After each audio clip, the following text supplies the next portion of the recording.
Bienvenidos a la tercera lección de nuestro estudio del Evangelio de Marcos. Estamos en la primera parte de nuestro estudio de lo que es el ministerio en Galilea. Quiero orar por nosotros y luego comenzamos a estudiar algunos pasajes aquí. Señor, gracias por esta oportunidad de abrir tu palabra, leer algo y queremos, Señor, entender cuál es el propósito de Marcos, qué es lo que nos quiere enseñar.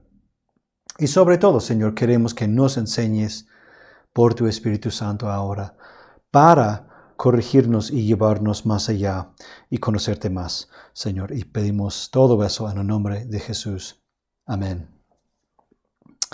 Amén. Ok, queremos estudiar ahora un poco el texto mismo.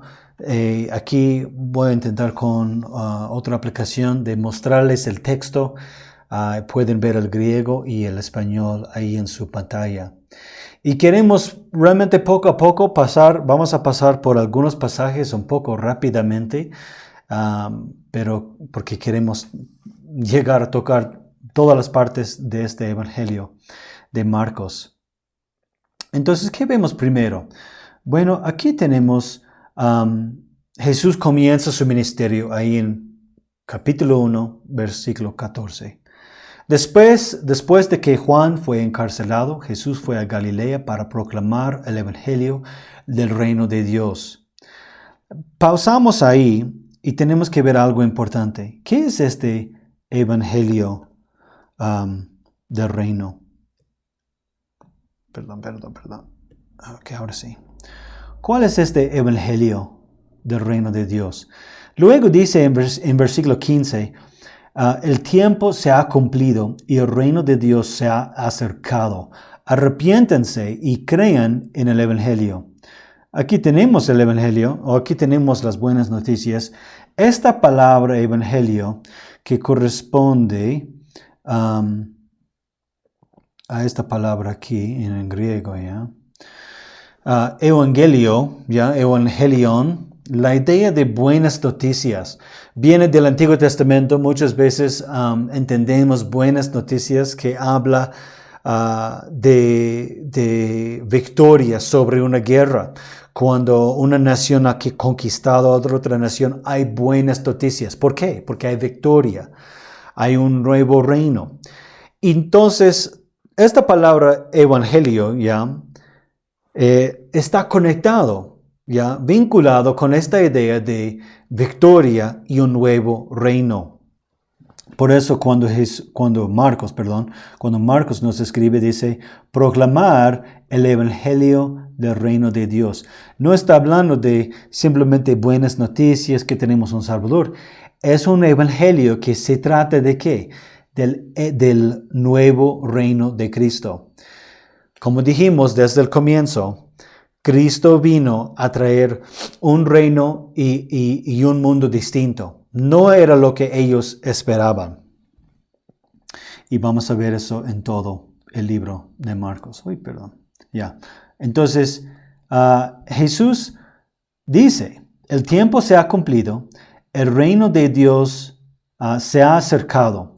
Esto es importante.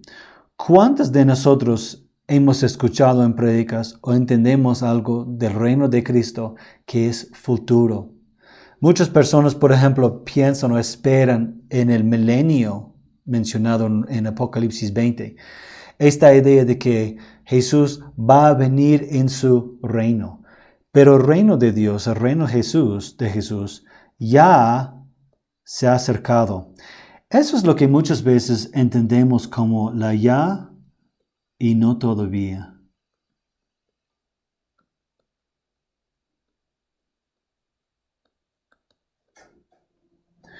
Es algo que ya existe, pero no se ha cumplido en su plenitud. Muchas veces vemos eso en todas las promesas de Dios. Por ejemplo, ¿cuáles eran las promesas a Abraham y a Sarai? Tener descendencia, tener o ser una nación, tener un nombre famoso, un gran nombre. Que todas las familias de la tierra serán bendecidas por ti. ¿Estas promesas fueron completamente cumplidas en Abraham? No. pero en su descendencia, por supuesto, aún hasta en nosotros, por supuesto. Pablo en Gálatas lo hace bien claro. Entonces, cuando pensamos en lo que Dios está haciendo y en su reino, en el reino de Cristo, no deberíamos tratar de limitarlo a un periodo específico. Más bien que Cristo presenta su reino como algo progresivo. Entonces, ¿de qué se trata este reino? Arrepentirse y creer en el Evangelio. Bueno, seguimos. Mientras Jesús caminaba junto al lago de Galilea, vio a Simón y a su hermano Andrés. Estaban echando la red al agua, porque eran pescadores. Jesús los dijo, síganme, y yo haré de ustedes pescadores de hombres. Enseguida ellos dejaron sus redes y los siguieron. Un poco más adelante Jesús vio a otros dos hermanos, Jacobo y Juan, hijos de Zebedeo, quienes estaban en la barca y remendaban sus redes. Enseguida Jesús los llamó y ellos dejaron a su padre Zebedeo en la barca con los jornaleros y los siguieron. ¿Qué es lo que Marcos quiere que veamos aquí? Que obviamente uno de los atributos de este reino es que no espera a nadie. Zebedeo está literalmente, físicamente en el barco cuando ellos dejan a sus redes y siguen a Jesús. Mira, aquí en versículo 7 no encontramos un gran discurso de Jesús de por qué deberían seguirle o qué van a hacer con Jesús.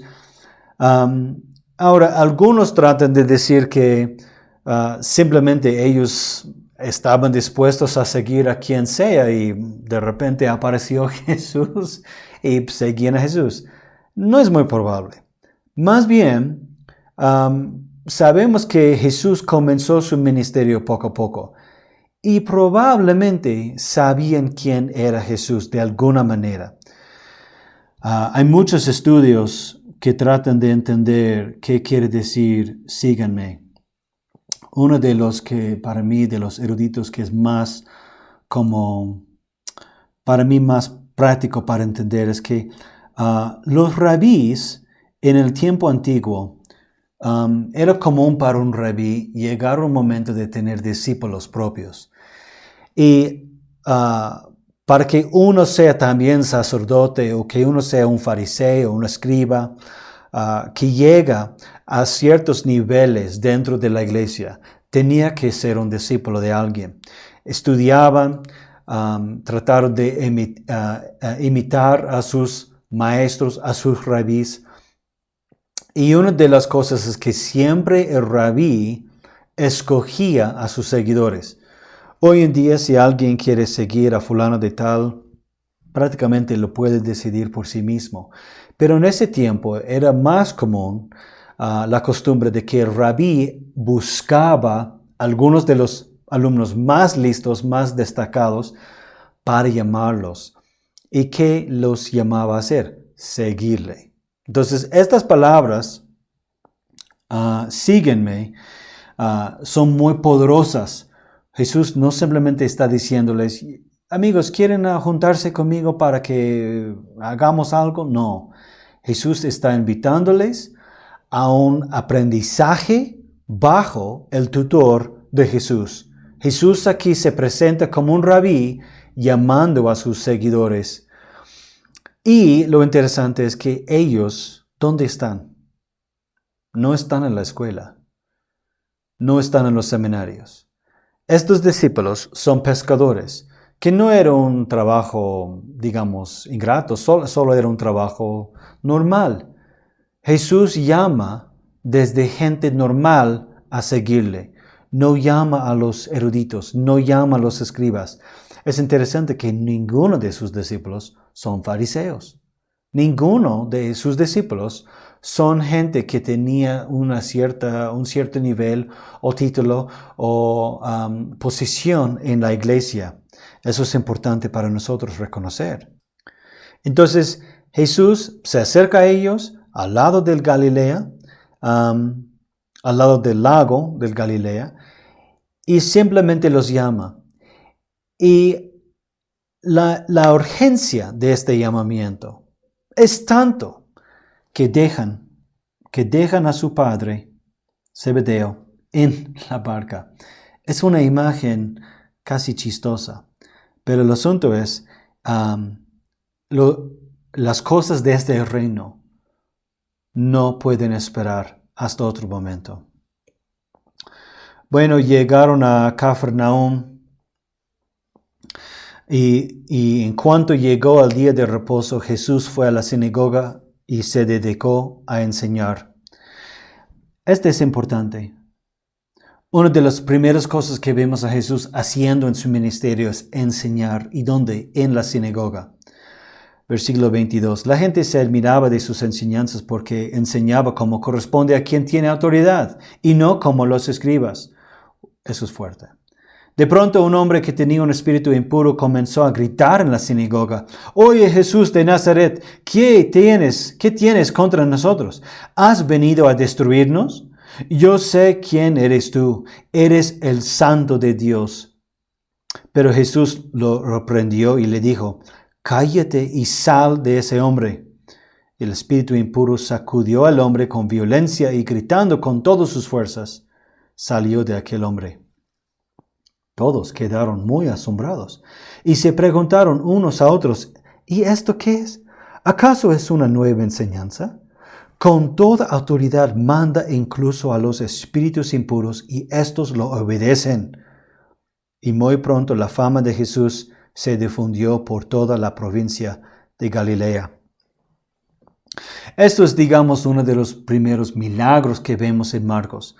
Tenemos en otros evangelios una lista distinta. Por ejemplo, tenemos cambiar agua a vino en la boda de Caná.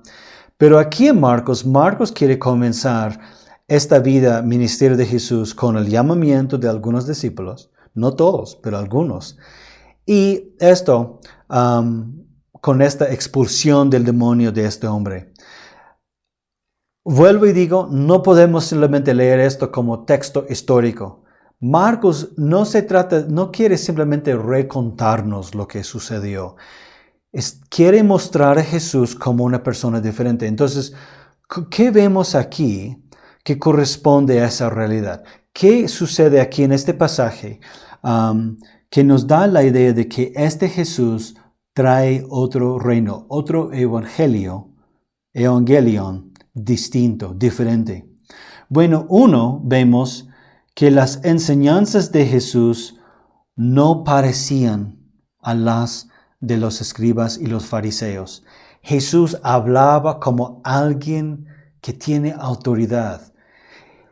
Aunque nosotros en Marcos sabemos que Jesús tiene autoridad, ¿por qué no nos dice eso aquí?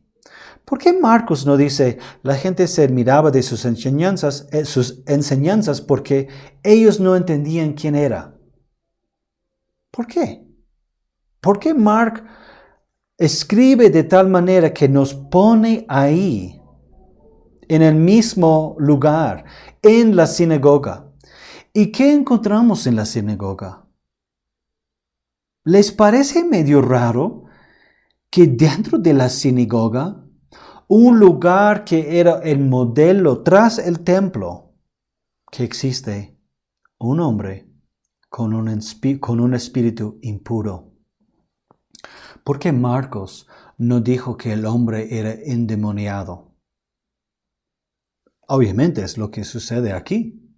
Obviamente este hombre tiene un demonio. Pero ¿por qué utiliza esta palabra impuro?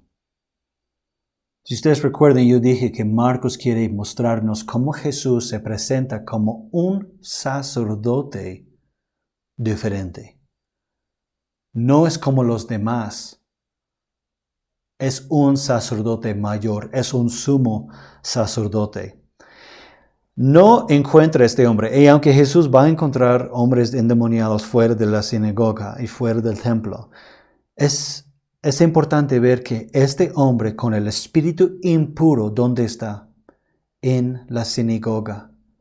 El lugar donde debería haber solamente personas con espíritus piadosos. espíritus devotos a la adoración de Jehová. Pero aquí encontramos en la sinagoga un hombre con un espíritu impuro. Impuro porque no cumplía la ley ceremonial. Para nada este hombre debería estar en la sinagoga.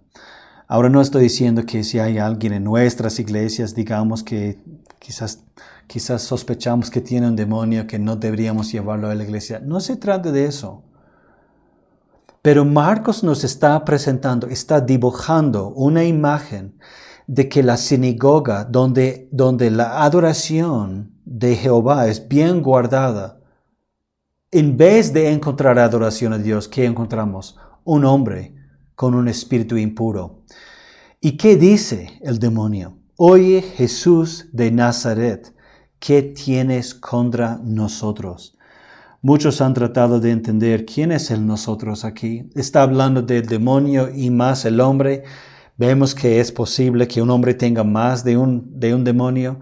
O quizás el demonio está hablando por todo el mundo oscuro.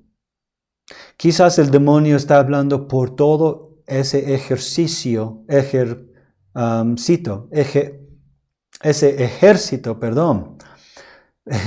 Ese demonio está hablando por todo el ejército de los demonios. Y está diciendo, ¿qué tienes contra nosotros? ¿Has venido a destruirnos? Yo sé quién eres. Eres el Santo de Dios. Esta es la primera declaración de la identidad de Jesús en el libro de Marcos por una de las personas en la historia. ¿Y quién es? ¿Dijeron eso los discípulos cuando fueron llamados a seguirle y ser pescadores de hombres? No. Y vamos a ver que todo el libro de Marcos, los discípulos no llegan a entender realmente quién es Dios, o quién es Jesús, perdón. Pero aquí el demonio sabe exactamente quién es Dios, sabe quién es Jesús, sabes por qué ha venido. Es el Santo de Dios. Pero Jesús le reprendió, le dijo, cállate y sal de ese hombre. Jesús no es muy amable con los demonios. Ahora, ¿por qué le dice a callarse? Quizás simplemente no quiso escuchar más del demonio. O quizás Jesús no quiere que el demonio manifieste quién es. Vamos a ver más de ese tipo de comportamiento en los siguientes pasajes. Bueno, el espíritu impuro sacudió al hombre, sale del hombre, primer milagro. Jesús quita de este hombre este espíritu malo y mira, ni siquiera lo toca. Simplemente habla y el espíritu malo, el espíritu impuro, reacciona. Ahora todos quedaron muy asombrados. Esta palabra asombrados, a veces simplemente pensamos que es estar asombrado. ¿Cómo escribo? Asombrados implica como, wow, qué interesante, pero tiene más uso dentro de este contexto en cuanto al miedo. Entonces, más estamos hablando de que todos quedaron de miedo. Ahora, miedo es otro tema, otro patrón en todo el libro de Marcos. Vamos a pausar en todos los momentos en que vemos que están asombrados o que tienen miedo o que están aterrorizados, porque vemos que la respuesta del público, la respuesta de la gente hacia estos actos no es agradable. A veces pensamos que por el hecho que preguntan quién es quién y esto es quién o quién es esto, ¿acaso es una nueva enseñanza? ¿Cómo obtiene autoridad y lo obedecen? A veces pensamos que ellos están diciendo, wow, wow, aún los espíritus impuros obedecen a este hombre. ¿Quién es este hombre? Quiero conocerlo. Pero no es lo que están diciendo. El contexto de versículo 27, ¿ya?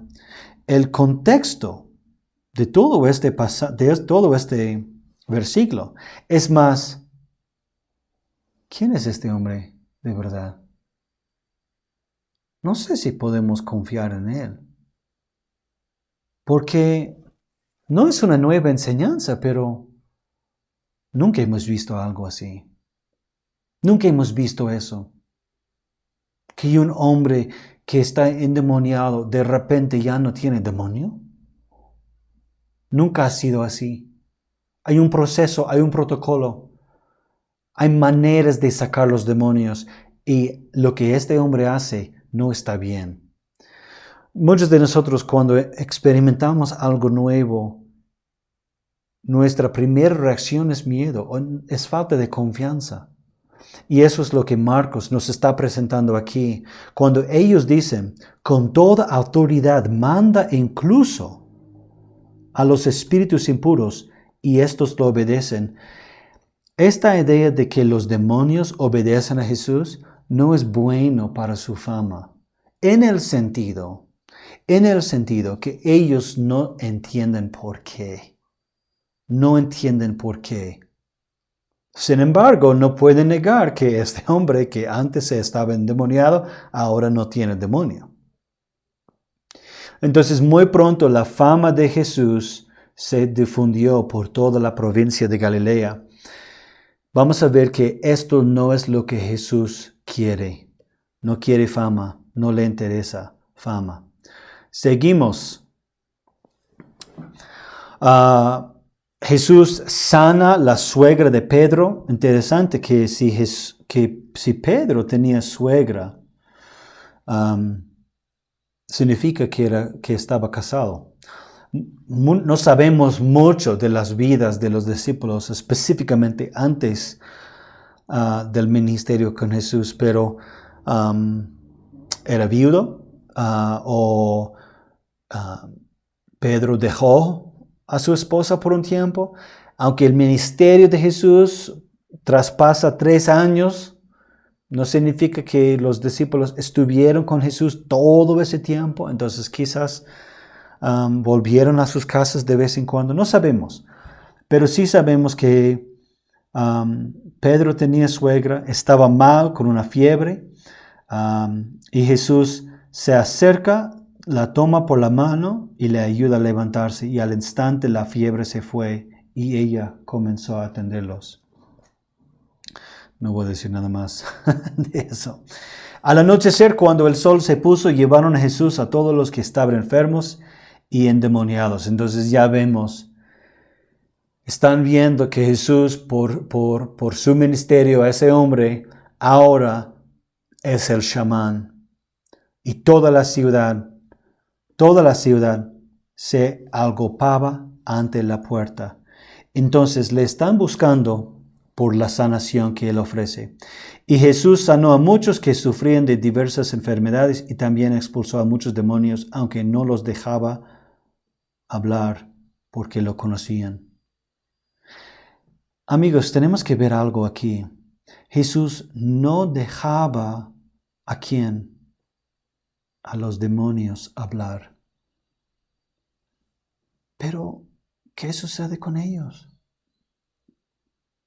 ¿Qué sucede con toda la ciudad?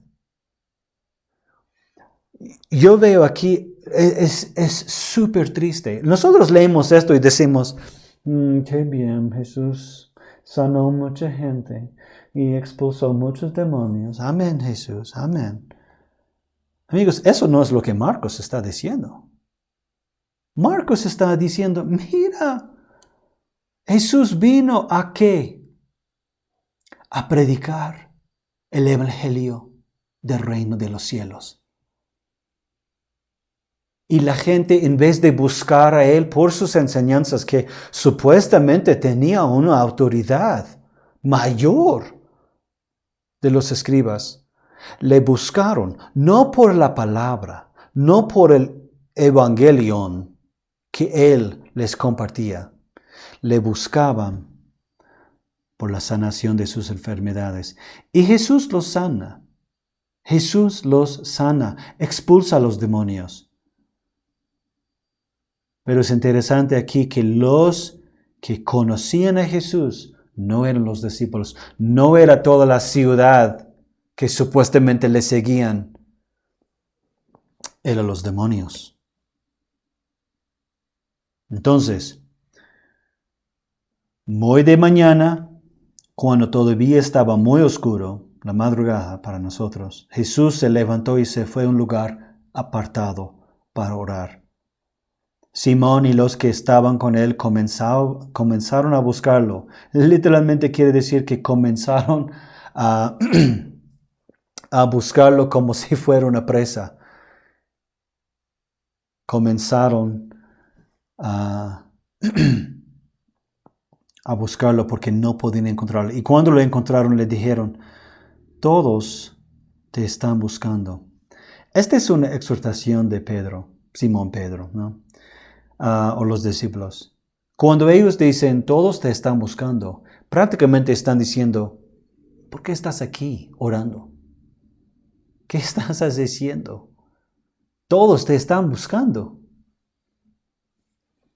Y él les dijo, vayamos a las aldeas vecinas, para que también ahí, ¿qué? Yo predique, porque para esto he venido.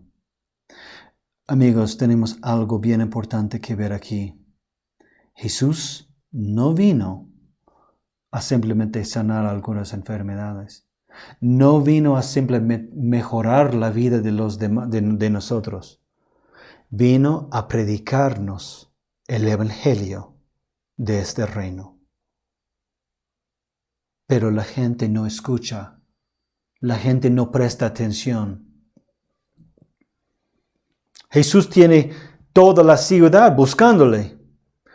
¿Por qué Jesús no respondió, wow, todos me están buscando ya, entonces, ¿qué tal si plantamos una iglesia acá y podemos comenzar el ministerio? Podemos comprar algunas cámaras y podemos publicar nuestros videos en YouTube. Jesús no está interesado para nada en eso. Porque Él sabe que la gente busca por sus propios intereses y no por el interés más importante, para que Él les enseñe acerca de este reino. Versículo 38 de Marcos 1 nos ayuda bastante en lo que nosotros llamaríamos una teología de la predicación de la palabra. Cuando pensamos hoy, ¿por qué las iglesias se enfocan tanto en la predicación de la palabra? ¿Por qué nosotros predicamos todos los domingos? ¿Y es un culto a Dios? ¿Es un culto dominical sin una prédica? Nosotros tenemos o deberíamos tener una muy buena teología de la predicación. Y en parte se basa en esta idea. Que el ministerio más importante para Jesús no fue sanar a las personas, no fue hacer milagros, no fue caminar encima del agua, fue enseñarnos, predicarnos. Para Jesús, la predicación de la palabra es el ministerio primordial.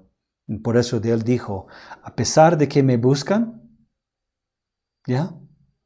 Vayamos a las aldeas vecinas para que también ahí predique. Porque para esto he venido.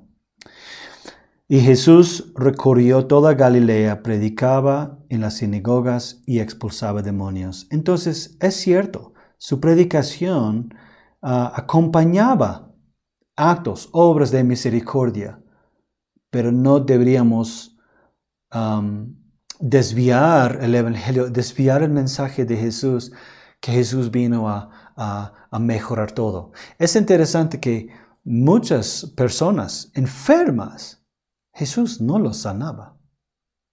Jesús dejó, es interesante en el libro de Hechos, vemos que Pedro y algunos de los otros seguidores y discípulos encontraron un hombre paralítico en la puerta del templo, que tenía una cierta edad, no recuerdo tanto, era unos 30 años más de edad que tenía el hombre paralítico. Implica que Jesús pasaba por el mismo hombre paralítico varias veces y nunca lo sanó. No deberíamos pensar que Jesús vino a simplemente sanar vidas. Las obras de misericordia deberían ser fruto de nuestra predicación del Evangelio. Seguimos. Jesús sana a un leproso. Versículo 40. Un leproso se acercó a Jesús, se arrodilló ante él y le dijo, si quieres, puedes limpiarme. Jesús tuvo compasión en él, así que extendió la mano, lo tocó y le dijo, quiero, ya has quedado limpio. En cuanto Jesús pronunció estas palabras, la lepra desapareció y aquel hombre quedó limpio. Enseguida Jesús le pidió que se fuera, pero antes le hizo una clara advertencia. Le dijo, ten cuidado de no decírselo a nadie. Más bien, ve y preséntate ante el sacerdote y ofrece por tu purificación lo que Moisés mandó para que les sirva de testimonio. Pero una vez que aquel hombre se fue, dio a conocer ampliamente lo sucedido y de tal manera lo divulgó que Jesús ya no podía entrar abiertamente en ninguna ciudad, sino que se quedaba fuera en lugares apartados. Pero aún así, de todas partes la gente acudía a él. Hay mucho aquí, no vamos a poder tocar todo. Es muy interesante que este hombre leproso ni debería acercarse a Jesús, pero sabe algo de él, sabe algo de Jesús y simplemente le pregunta o le dice, si quieres, puedes limpiarme, si tú quieres. Este hombre muestra su sumisión, está dispuesto a someterse a la voluntad de Jesús y Jesús tuvo compasión de él.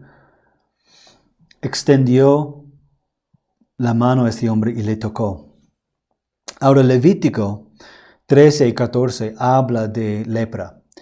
Habla de lo que había como 70 y tantos diferentes enfermedades dentro de lepra. Lepra no es solamente una enfermedad, hay diferentes gravedades y todo de lepra. Y fue una enfermedad contagiosa. Entonces la lepra, las personas leprosas siempre tenían que vivir en aldeas separadas, apartadas de las demás ciudades. Entonces tenían su propia comunidad. Era prohibido que una persona con lepra toque a otra persona para no contagiarse. Y era prohibido tocar a una persona que tenía lepra. Jesús, por haber recibido a este hombre y por haber tocado a él, completamente cambia. Algunos dirían que él rompe la ley ceremonial.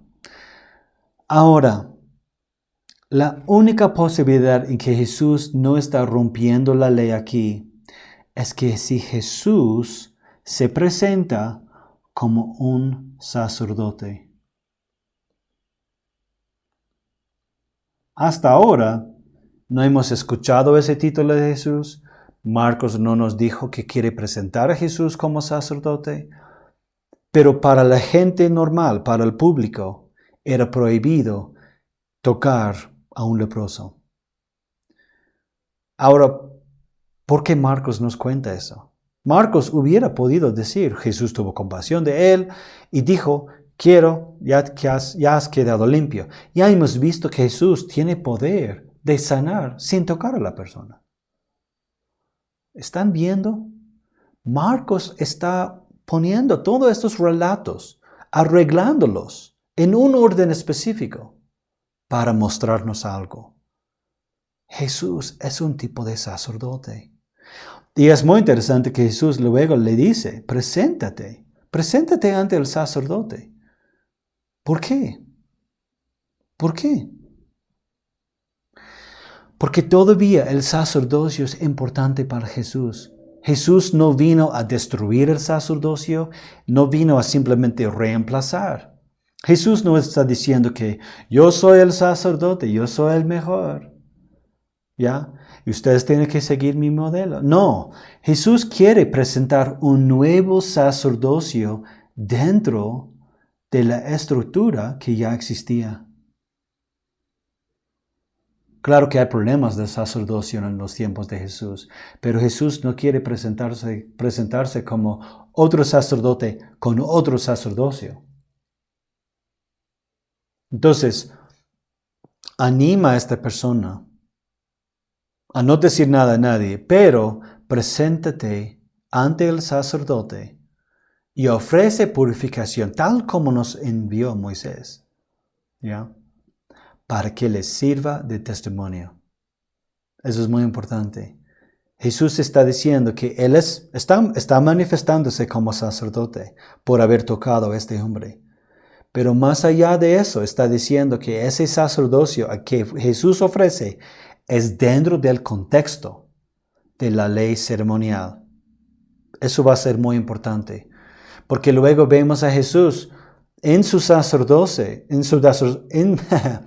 su sacerdocio, siendo un sumo sacerdote. Un sacerdote sobre todos los demás.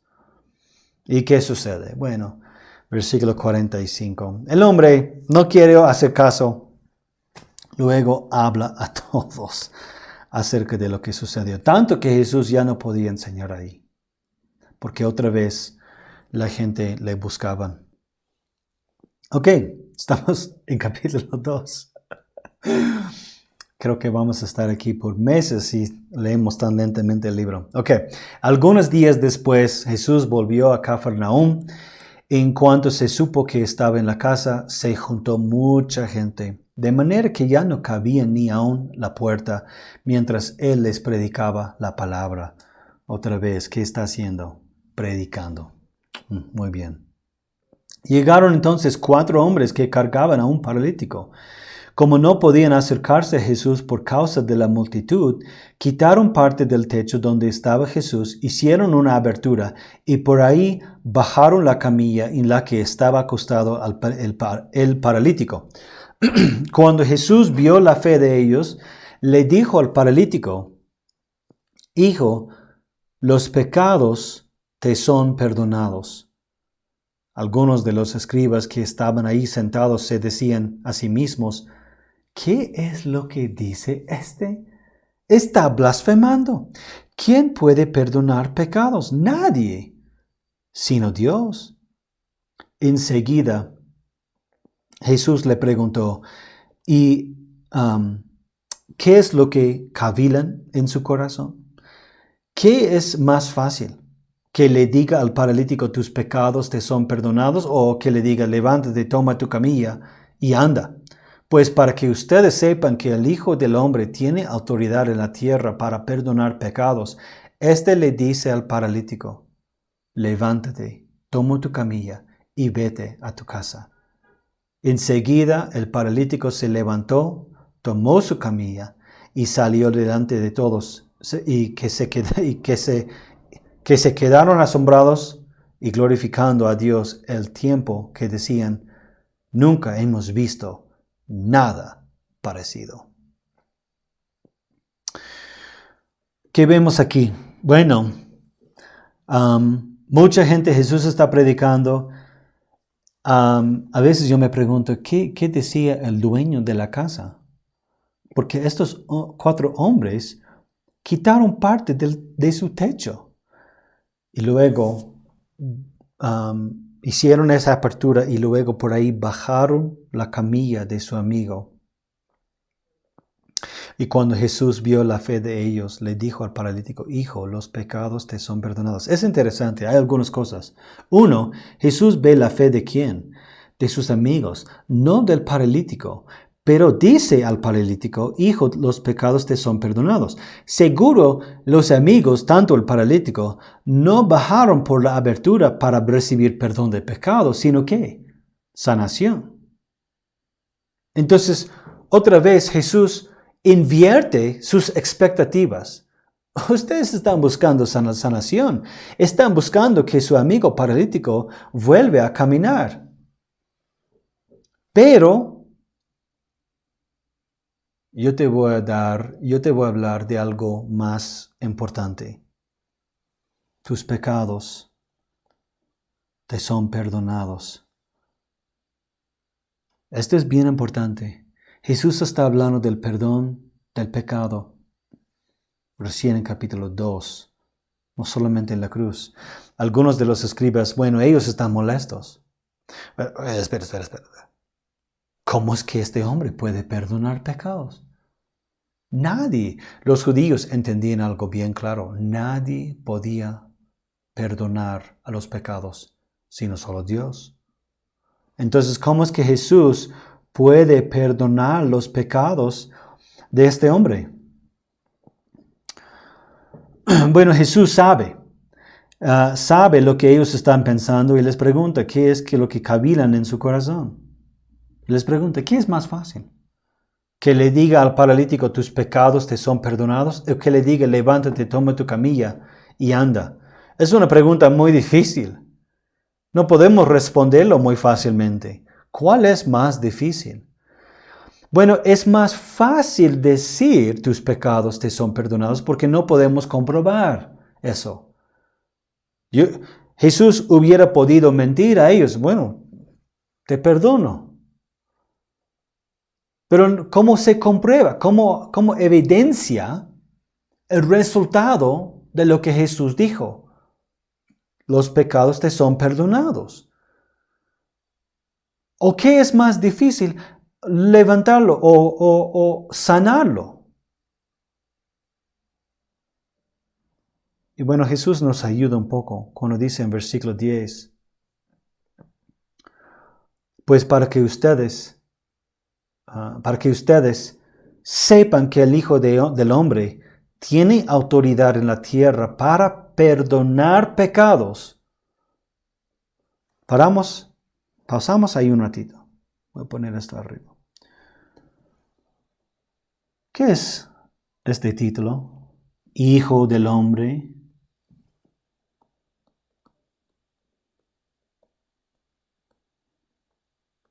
Muchos han tratado de entender de dónde viene este título. Algunos quieren decir, bueno, como Jesús nació de hombre, simplemente quiere señalar a su humanidad. Pero no tiene mucho sentido, porque nadie se llamaba Hijo del Hombre para decir que han nacido de seres humanos. No es necesario que yo lo haga bien claro que yo he nacido de mi mamá y de mi papá. Todos saben eso. Más bien, este título viene de Daniel. Y no vamos a entrar mucho en qué significa eso, pero en Daniel capítulo 7, Daniel tiene una visión de una persona como un hijo del hombre que viene en las nubes y viene desde el trono de Dios y pide autoridad de Dios y le es dada toda la autoridad sobre la tierra, dominio. Lo que vemos en Daniel 7 es que este hijo del hombre es el anciano de días o el que existía antes. Este hijo del hombre de Daniel 7 es quizás el Mesías, ¿ok? Es el que viene y trae un nuevo reino y un nuevo dominio, pero también es quien trae juicio. Es quien trae juicio. Muchas veces no pensamos mucho en la vida y ministerio de Jesús como tipo de juicio. Pero cuando consideramos que Jesús murió por los pecados y pagó por la deuda de nosotros, ese pago fue una declaración judicial. Por eso nosotros decimos que en la sangre de Jesús somos justificados, porque se trata de la justicia de Dios. Entonces, este hijo del hombre, tiene autoridad en la tierra para ¿qué? Perdonar pecados. Esto es muy importante. Yo para mí esto lo deja bien claro que este título de Jesús, que interesantemente fue su título favorito. Jesús raras veces habla de que él realmente no utiliza el título Mesías. No se utiliza. Jesús no se presenta y dice, mira, soy el Hijo de Dios. Aunque eso es lo que Marcos quiere que sepamos, Jesús, su título favorito para sí mismo es Hijo del Hombre. Esta identificación es muy importante para que ustedes sepan que el Hijo del Hombre tiene autoridad en la tierra para perdonar pecados. Levántate, toma tu camilla y vete a tu casa. Y es exactamente lo que el paralítico hace. Ahora, podríamos decir, ok, pero realmente para perdonar pecado, eso es más difícil que sanar a alguien. Y yo estaría de acuerdo. Pero el asunto es, el milagro existe para confirmar lo que Jesús dijo. Jesús está diciendo, para mostrarles y evidenciarles que yo soy este hijo de hombre y tengo perdón, tengo la autoridad de perdonar a pecados. Tengo la autoridad de perdonar pecados. Voy a sanar a este hombre. Voy a hacer algo que todos ustedes pueden ver y comprobar. No pueden comprobar si yo lo he perdonado o no. No hay evidencia que sus pecados les son perdonados. Pero les voy a dar una señal para mostrar. Les voy a dar una señal visible para evidenciar y señalar a lo que yo hice en lo espiritual. Otra vez ellos quedan, ¿qué? Asombrados, de miedo. Y glorificando a Dios, porque decían, nunca hemos visto nada parecido. Otra vez ellos no entienden lo que están pasando, pero saben que este Jesús no es como el Mesías que ellos esperaban. Y si fuera así, probablemente hubieran dicho, este es el Mesías. Poca gente, específicamente en el libro de Marcos, pocas personas reconocen la identidad de Jesús. En todo este estudio quiero que ustedes estén buscando quién puede reconocer la identidad de Jesús, quién lo reconoce por quién realmente es. Muy bien, vamos a parar ahí por un tiempo.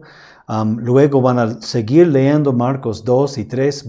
Tenemos que seguir adelante y no vamos a poder estudiar a esta profundidad cada pasaje, cada texto, lamentablemente. Pero pueden ver cómo nosotros estamos estudiándolo para poder seguir con los demás pasajes. Que el Señor los bendiga. Nos vemos.